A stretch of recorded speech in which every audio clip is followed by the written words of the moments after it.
दोस्तों, अगर आप पहली बार हमारे YouTube चैनल पर आए हो तो कृपया लाइक, सब्सक्राइब और शेयर कर दीजिए।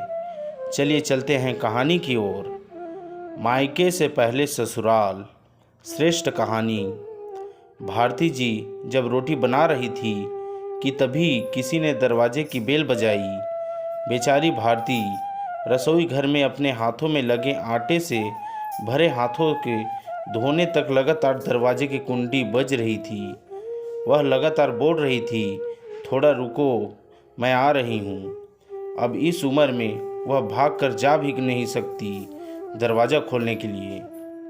जैसे ही उसने दरवाज़ा खोला और सामने देखा तो उसकी बेटी आदिति दरवाजे के बाहर खड़ी थी। तब उसे आश्चर्य हुआ कि कुछ बताया भी नहीं, मैंने भी नहीं बुलाया तो आदिति अचानक कैसे आ गई। अपनी बेटी को देखकर भारती बोली, आने से पहले बताना तो चाहिए था। अकेले ही आई हो क्या? जमाई जी और बच्चे कहाँ हैं? भारती ने एक साथ कई सारे सवाल किए। तभी आदिति बोली, माँ, क्या कोई अपनी प्यारी इकलौती बेटी का ऐसे स्वागत करता है? मुझे लगा कि तुम मुझे अचानक देखकर बहुत खुश होगी और सबसे पहले मुझे गले लगा लोगी, पर यहाँ तो उल्टा ही हो रहा है। शायद तुम दुनिया की पहली माँ होगी जो बेटी को ससुराल से अपने घर आते देख खुश होने के बजाय चिंता में पड़ गई। क्या मैं अकेली इस घर में नहीं आ सकती? क्या हमेशा दामाद और बच्चों के साथ ही आना जरूरी है? बोलकर आदिति घर में प्रवेश कर गई और अपना सामान रख कर बोली, भाभी कहाँ हैं? भाभी, जल्दी चाय नाश्ता लेकर आओ, आपकी ननंद आई है। बहू घर पर नहीं है, अपने मायके गई है, माँ ने कहा। अच्छा, इसलिए तुम घर संभाल रही हो और खाना बना रही हो। माँ, तुम्हारी बहू के तो बड़े ठाठ है। बहू मौज में घूम रही है और सास घर संभाल रही है। देखो ना, अपने बहू के आने से पहले ही खाना बना कर रखा है। उसे घर आकर कुछ भी काम करने की ज़रूरत ही नहीं पड़ेगी। बड़े नसीब लेकर आई है आपकी बहू। और एक मैं हूँ जिसे उसकी सास कभी एक गिलास पानी भी नहीं पूछती।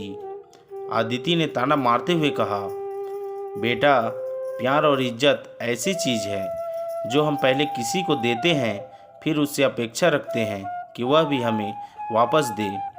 माँ ने उसे समझाते हुए कहा। माँ ने आगे कहा, हर एक लड़की को अपने ससुराल में जगह बनानी पड़ती है, वहाँ कुछ भी आसानी से नहीं मिलता। तुम अपनी सास से एक गिलास पानी की अपेक्षा करती हो। तुम तो उनकी बहू हो। तुम बहू हो, फिर भी तुमने कभी उन्हें एक गिलास पानी दिया है क्या? तुम शादी के बाद ससुराल में रही ही कितने दिन? जब तुम्हारे मन को लगा तब अपनी बैग भरी और सीधा मायके आ जाती हो।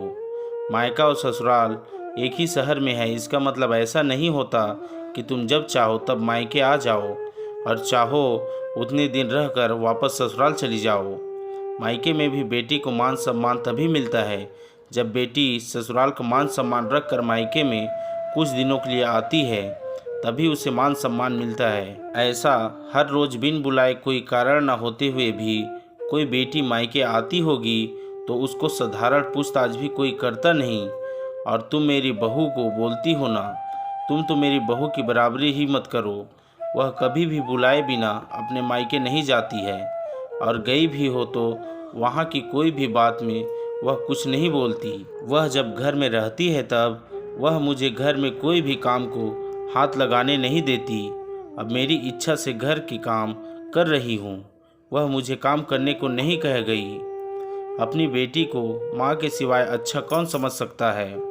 मुझे तुम्हारा स्वभाव अच्छी तरह पता है। तुम्हारे ससुराल में सब लोग अच्छे हैं, तुम ही उनके साथ मिलजुल कर रहना नहीं चाहती। ससुराल तो ससुराल होता है और मायका तो मायका होता है। मायके में घर का काम अपनी मर्जी से होता है। ससुराल में सबसे पहले सबका दिल जीतना पड़ता है, सबको अपना बनाना पड़ता है। उसके लिए छोटों से लेकर बड़ों तक सबको प्यार करना पड़ता है। सबकी पसंद नापसंद का ध्यान रखना पड़ता है। सबसे प्यार से बोलकर सबको उनके घर के कामों में मदद करनी पड़ती है। तभी सब लोग घर में आई नई बहू को स्वीकार करते हैं, उसे अपना मानते हैं। तुम जिम्मेदारी लेने के लिए तैयार ही नहीं हो, इसलिए रोज़ रोज़ मायके चली आती हो। यहाँ आकर भी वही करती हो। अभी की बात देख लो, घर में कदम भी नहीं रखा, उतने में भाभी को ऑर्डर देना शुरू कर दिया। भाभी, मुझे चाय नाश्ता लेकर आओ। वह व्यक्ति घर में है या नहीं, वह कैसी है, उसकी तबीयत कैसी है, वह पूछना भी ज़रूरी नहीं समझा।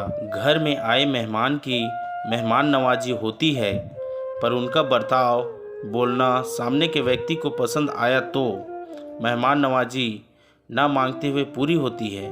पर तुम्हारा ऐसा बर्ताव मुझे ही पसंद नहीं आता तो तुम्हारे ससुराल के लोगों को कैसे पसंद आएगा? तुम बोलती हो ना मेरे बहू का बहुत ठाठ है, तो वो तो है, बात सही है। उसने यहाँ हमारा दिल जीत लिया है और हर एक के दिल में खुद की जगह बनाई है। वो रोज़ रोज़ तुम्हारी जैसी ससुराल के लोगों के साथ झगड़ा करके मायके नहीं जाती। इस वजह से ससुराल और मायका दोनों जगह उसकी इज्जत होती है। जब तक उसे अपने मायके से बुलावा नहीं आता तब तक वह नहीं जाती है। आज माँ ने ही अपनी बेटी को उसके बर्ताव के दोष दिखाए, क्योंकि उसे लगता था कि अपनी बेटी को अभी नहीं समझाया तो वह उसे कभी नहीं समझेगी। तब तक बहू भी घर आ गई। उसने अदिति को देखते ही वह बोली, अरे दीदी, आप कब आई? मुझे फ़ोन किया होता तो मैं जल्दी घर आ जाती। इस पर अदिति बोली, नहीं नहीं भाभी, मैं वापस जा रही हूँ। अभी ही मेरी सास का फ़ोन आया था, उनके सीने में दर्द हो रहा है, मुझे वापस जाना है, आऊँगी वापस कभी यहाँ। बोलकर अदिति अपना सामान लेकर चली गई।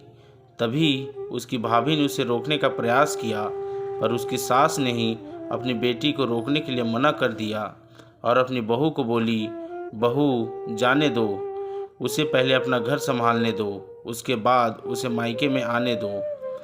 तुम भी किसी के नहीं बुलाने पर तुम्हारे मायके जाती हो क्या? तभी बहू भी समझ गई कि सास ने उनकी बेटी को जीवन का पाठ पढ़ाया।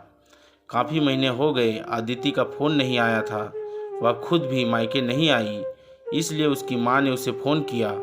शुरुआत में किसी ने भी फ़ोन नहीं उठाया, फिर थोड़ी देर बाद फ़ोन किया तो फ़ोन उठाया, लेकिन अदिति ने नहीं बल्कि उसकी सास ने उठाया। तभी उन्होंने उनकी तबीयत पूछा, फिर दोनों की बातें शुरू हुई। तभी बीच में ही अदिति की सास ने उसकी माँ को धन्यवाद किया। तब अचानक उनके ऐसे बोलने पर उनको कुछ समझ नहीं आया, इसलिए भारती जी ने वापस पूछा, आप और किसी से बात कर रही हो क्या? अदिति की सास बोली, नहीं तो फिर आप धन्यवाद किसको बोल रही थी? भारती जी पूछा, आपकी बेटी अदिति बहुत समझदारी से बर्ताव कर रही है, सभी को अपना बनाने की कोशिश कर रही है, सभी की मनपसंद का खाना बनाकर खिलाते हैं, घर में बहुत आनंद का वातावरण बना है, कोई भी झगड़ा नहीं, जैसे स्वर्ग ही बन गया हो मेरा घर। इसलिए मैं आपको धन्यवाद बोल रही हूँ। आपकी बेटी के अच्छे बर्ताव से यह दिन हमें देखने को मिला, हम बहुत धन्य हो गए। पहले हमें उसकी तरफ से कोई भी अपेक्षा नहीं थी, पर आपने उसे समझा कर भेजा और उसके स्वभाव में बदलाव आया। आज उसी अदिति को मायके जाना तो दूर की बात है, फ़ोन पर बोलने के लिए भी उसके पास वक्त नहीं है, वह अपने गृहस्थी में व्यस्त हो गई है। दोस्तों, सभी माँओं ने अगर अपनी बेटियों को ऐसे समझाया और उनको समझ आ गया तो किसी भी घर में झगड़ा होगा ही नहीं और कोई भी घर टूटेगा नहीं। दोस्तों, यह कहानी आपको कैसे लगी हमें कमेंट करके ज़रूर बताएं और हमारे YouTube channel Hindi motivation story को लाइक, सब्सक्राइब और शेयर ज़रूर करें। धन्यवाद। मिलते हैं और भी ऐसे ही कहानियों पर।